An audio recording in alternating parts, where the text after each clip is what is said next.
اهلا بكم يا دكاتره الكوره وحلقه جديده من دكتور كوره. اخبار النهارده ناريه عن الاهلي وعن الزمالك. في متغيرات واحداث كتير حصلت سواء في الاهلي او سواء في الزمالك. انا هجيب لك موضوع مروان عطيه من طقطق لسلام عليكم، من اول ما مرتضى منصور راح وخبط على محمد مصلحي عشان يقول ان هو عايز مروان عطيه لحد ما مروان عطيه مضى في النادي الاهلي. وايه سر الجلسه اللي جمعت بين احمد فتوح وبين مرتضى منصور؟ وايه سبب فشل صفقات نادي الزمالك اللي جت في الفترة اللي فاتت؟ وكمان اخر حاجة، صفقة الاهلي وخطة الاهلي البديلة ايه للفترة الجاية؟ واخر اخبار نادي الاهلي ونادي الزمالك، كل ده هقوله لك النهاردة ان شاء الله. صلى على النبي ويلا بينا.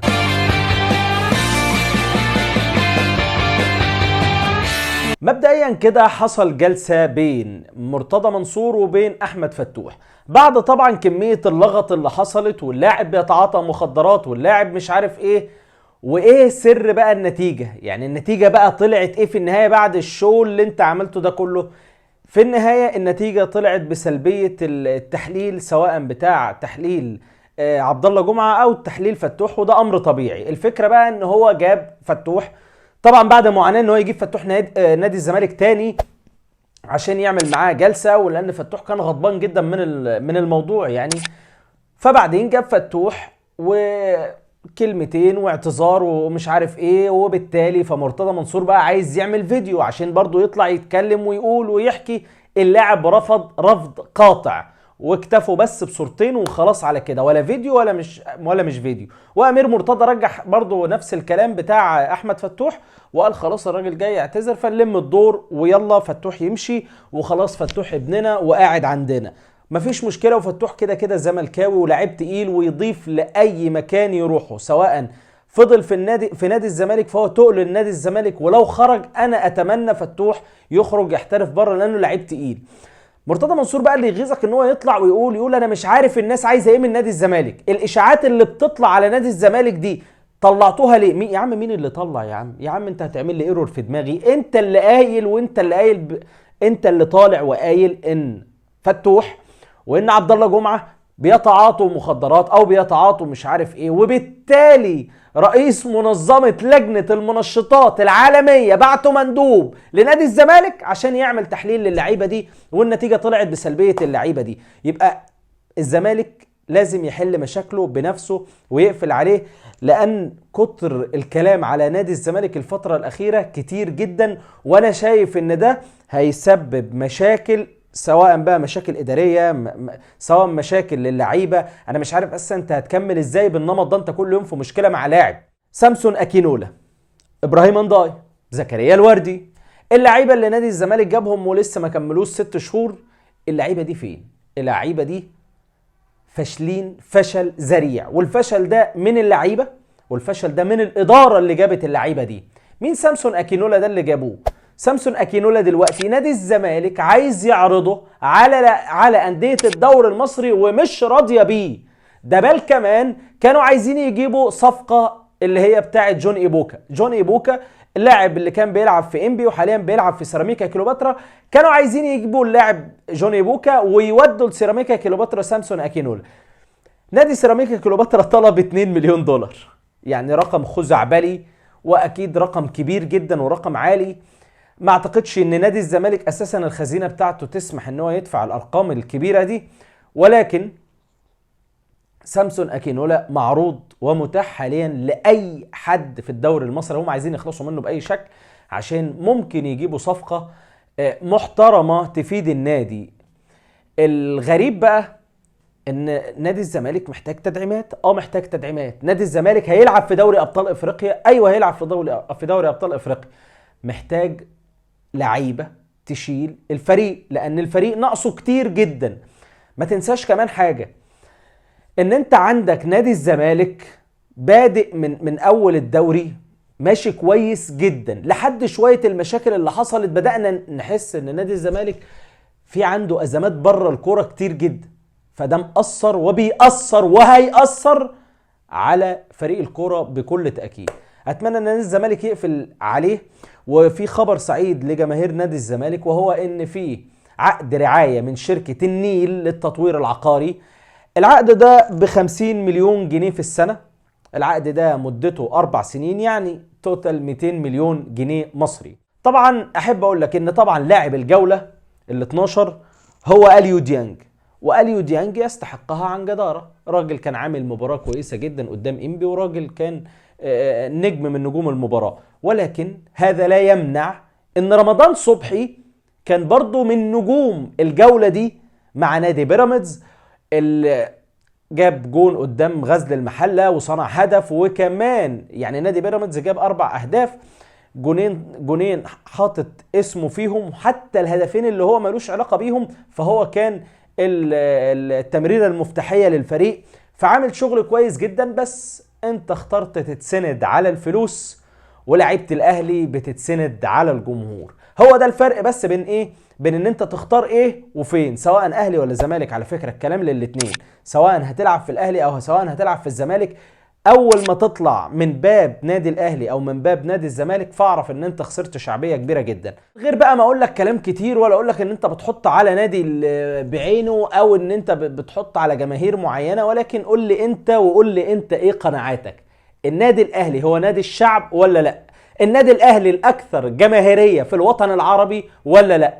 ولو عايز اثبت لك، في اخر حاجة خالص شوف حساب الفيفا منزل مين افضل جناح هيلعب في كأس العالم للأندية اللي جاي، او من المتوقع مين افضل جناح عربي.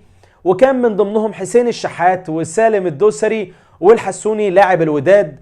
الحسوني لاعب الوداد فهم كانوا واخدين دوري ابطال افريقيا، سالم الدوسري فكانوا مكسرين الدنيا في كأس العالم وعملوا اداء مشرف قدام ميسي، وسالم الدوسري جاب في الارجنتين هدف ودنيا جميلة. حسين الشحات بيلعب في الاهلي المصري، كبير القارة، عظيم افريقيا. فمين اللي يكسب؟ اكيد حسين الشحات، عشان وراه اسم الاهلي مربوط بيه ان هو لاعب بيلعب في النادي الاهلي، فدي لوحدها تكفي. اكيد يعني الحساب ده مش متهكر. اكيد لما هقول لك ان اليو ديانج لاعب الجوله هتفضل تقول لي ايه، اصل مش عارف النادي الاهلي بيعمل ايه، اصل هم مهكرين. يا باشا ده احنا مهكرين كل حاجه كده. يعني حساب رسمي للفيفا اللي على تويتر مهكرينه، يعني الحساب بتاع رابطه المحترفين برضه مهكرينه. جمهور الاهلي كبير وعظيم، والاهلي نادي الشعب وهيفضل نادي الشعب. خلينا بقى نروح للصفقات ونتكلم بقى في الكلام بتاع الصفقات الاول كده. طبعا ايه اللي حصل في حكاية مروان عطية؟ الاول مروان عطية كان نادي الزمالك طالب ان هو ياخد مروان عطية، فمروان عطية كان نادي الاتحاد فيه احتياج له، فنادي الاتحاد قرر ان هو ما يستغناش عنه. طلع رئيس نادي الزمالك وقال لك انا عارض 12 مليون، عارض 20 مليون على نادي الاتحاد السكندري ان انا اشتري مروان عطية، وعشان كده ادت لهم محمود علاء اعارة لمدة 6 شهور وما خدتش حاجة منهم، اعارة ببلاش يعني. فطلع الراجل مشكورا محمد مصلحي، اولا كده الكابتن محمود الخطيب راح زيارة هو وعدل القيعي وامير توفيق، راحوا اسكندرية، خلصوا مع فرج عامر خالد عبد الفتاح، وخلصوا مع محمد مصلحي مروان عطية. وطبعا مروان عطية رسميا في النادي الاهلي، رسميا لاعب في النادي الاهلي. قلت لك الفيديو اللي فات ان هو بنسبة 95%، دلوقتي هو رسميا لاعب في النادي الاهلي وعدى الكشف الطبي والحمد لله كله تمام، وناقص بس ان هو يتصور الصورتين وخلاص ويبدأ تدريبات مع الفريق يعني، عشان يجهز بقى لكأس العالم ويجهز لدوري ابطال افريقيا ويجهز للحاجات اللي الاهلي داخل عليها باذن الله. طيب ايه اللي حصل؟ فطلع مرتضى منصور وقال لك ان اللاعب ده انا عارض 20 مليون و طلع محمد مصلحي قال معذرة الحاجة اللي جات لي او الخطاب اللي جالي ان نادي الزمالك حاطط 12 مليون جنيه في اللاعب وبس. النادي الاهلي جه خلص ودفع فلوسه، او جه خلص وقال الرقم اللي احنا عايزينه. والفكرة في حاجة، انا لما محمود الخطيب جالي قلت اشوف الاول عشان انا مدي كلمة لنادي الزمالك، فالراجل راجع وخاطب نادي الزمالك، فنادي الزمالك قرروا على العرض بتاعهم تاني، فبالتالي الامر رجع للاعب. ما هو اللاعب لازم يوافق، يا ابني عايز تلعب في الاهلي ولا عايز تلعب في الزمالك، وده عرض كذا وده عرض كذا. اللاعب ابدى رغبة كتابية مضاها عليه امير توفيق، دي من اللاعب بقى ملهاش علاقة بالنادي، من اللاعب، وقدمها لمجلس اداره نادي الاتحاد السكندري، ونادي الاتحاد السكندري مشكورا وافق على طلب اللاعب ان هو يلعب في النادي الاهلي، وبالفعل مروان عطيه اهلاوي. طيب في حاله ان مرتضى منصور طلع وقال انا ممضي اللاعب وانا معايا مش عارف ايه وانا معايا ايه اللي هيحصل في اللحظه دي؟ لو طلع زي ما بيطلع علينا كده، لو طلع وقال ان مروان عطيه ماضي في نادي الزمالك ومعايا عقد وطلع العقد، هيبقى اللاعب ده هيقف، اللي هو مروان عطيه، اللاعب ده هيقف 6 شهور. مش بس كده، نادي الزمالك هيقف قيده فترتين، ونادي الزمالك مش ناقص. هنشوف الايام ايه اللي هيحصل فيها وايه المستجدات اللي ممكن تطرق على الموضوع ده. بخصوص بقى صفقة مروان عطية، برضو آخر حتة فيها كده، مروان عطية طبعا راح النادي الأهلي في صفقة تبادلية ومبلغ مالي تقريبا حوالي 25 مليون جنيه أو 22 مليون جنيه.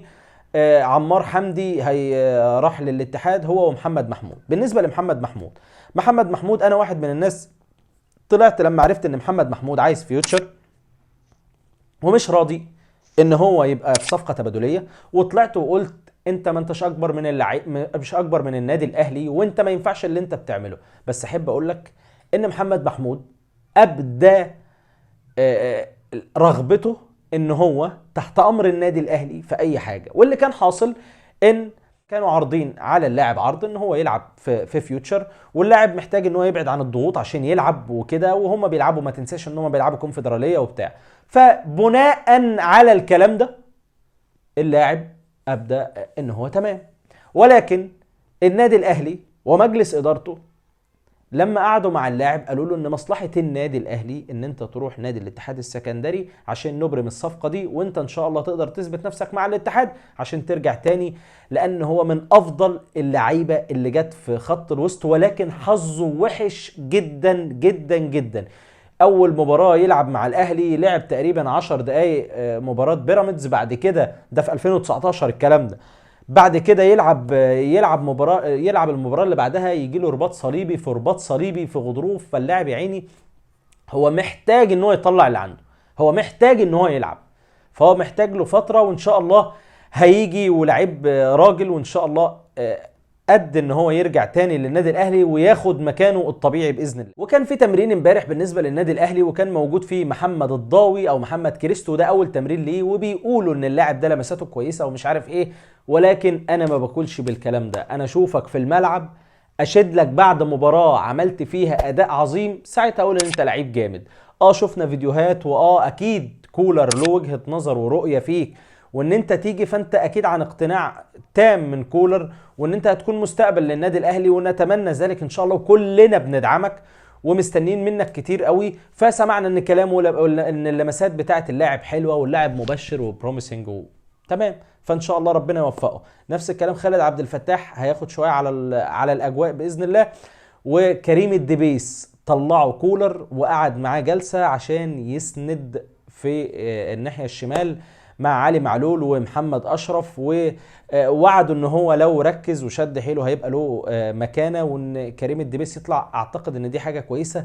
وايوه كده احنا عايزين ناخد بقى اللعيبه الصغيره دي عشان نبدا ناسس، يعني بدل ما احنا بنروح نجيب بارقام كبيره، لا يبقى عندنا لعيبه اساسا تسد، يبقى احتياجنا يبقى قليل، ودايما عندنا دايما يبقى رصيد كبير من اللعيبه ان شاء الله. وبالنسبه لاخر حاجه حابب ان انا اكلمك فيها او اقولها لك، اللي هي عمر كمال عبد الواحد جاي الاهلي ولا مش جاي الاهلي؟ قولا واحدا لا. نادي فيوتشر اساسا بيرد على النادي الاهلي، يعني عارف انت اللي هو ايه، باستحياء كده، اللي هو هم مش عايزين يبيعوا اللاعب ولا عايزين يستغنوا عنه. فقولا واحدا مفيش حد من فيوتشر هيجي النادي الاهلي، زي ما مفيش حد من فيوتشر هيروح نادي الزمالك على الاقل الفتره اللي احنا فيها دي. ودي كانت كل الاخبار يا صاحبي اللي معايا النهارده، واتمنى لو انت لسه بتشوفني لاول مره فتنزل حالا تشترك في القناه وتديني سبسكرايب، ولو انت معانا من زمان فيا صاحبي اللايك الجميل فين وانا ما قلتلكش اي حاجه عنه، عشان كتر الاخبار كانت كتيره النهارده. هشوف وشك على خير، وما تنساش تصلي على النبي، وسلام عليكم.